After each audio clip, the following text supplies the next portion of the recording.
জি। আসসালামু আলাইকুম। ওয়ালাইকুম সালাম। কে বলছেন? আমি আপনি যে আপনার মাকে নিয়ে আমি দেখতে আসছিলেন না, আমি ওই মেয়েটাই। ও যে, আচ্ছা আচ্ছা। নাম্বার কিভাবে পাইছেন? আপনার বোন থেকে নিছি।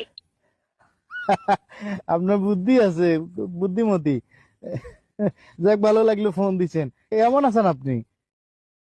এই তো ভালো, আপনি কেমন আছেন? আছি আছি, আলহামদুলিল্লাহ ভালো আছি। আচ্ছা, আপনাকে একটা প্রশ্ন করতাম। হ্যাঁ হ্যাঁ, 100 বার 100 বার করেন। আপনার কেমন মেয়ে পছন্দ? আমার কেমন মেয়ে পছন্দ বলতে এই একটু জিগজ্যাগ টাইপের, একটু আধুনিক, একটু মডার্ন। এই ধরেন যে একটু জিন্স প্যান্ট পরে, তারপর মনে করেন যে এই গেঞ্জি গায়ে দেয়, তারপর এই চুলের বব কাটিং আছে, তারপর এই মানে এরকম একটু আধুনিক টাইপের আর কি। একটু মডার্ন টাইপের হইলে একটু ভালো লাগে আমার। আপনি একদম পারফেক্ট এরিয়া আসছেন। আপনি যেরকম মেয়ে চাইতেছেন আমি ওরকম মেয়ে।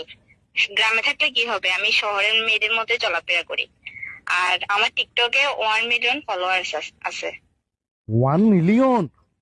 হ্যাঁ, 1 মিলিয়ন। আচ্ছা আচ্ছা। আমি তো জিন্স প্যান্ট পরা ছাড়া কোথাও যাই না।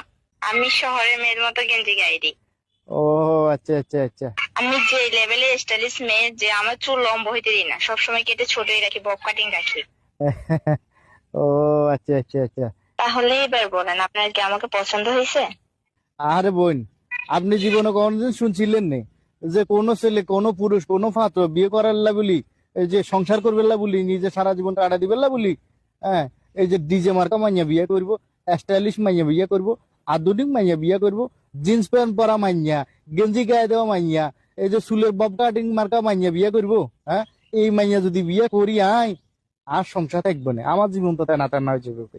হ্যাঁ, আমার সব টাকা তো পার্লারে চলে যাবো। আমি সুন্দর করে কৌশল যদি না বলতাম, আপনি এই সত্যটা বলতেন না, এটা বাইরে তুই না। এ, ঠিক আছে, আল্লাহ হাফেজ। হ্যাঁ, প্লিজ আপনার আমার মতো কথা মাইয়ার শোনেন। সাথে হ্যালো, আমার যায় না, বুঝছেন না। হ্যালো, আমি আপনার হলো সংসার করতে চাইতাম না, বুঝছেন না। আপনি আমার কথা শোনেন। কথা শুনো লাগতো না, আপনার রাখেন ফোন।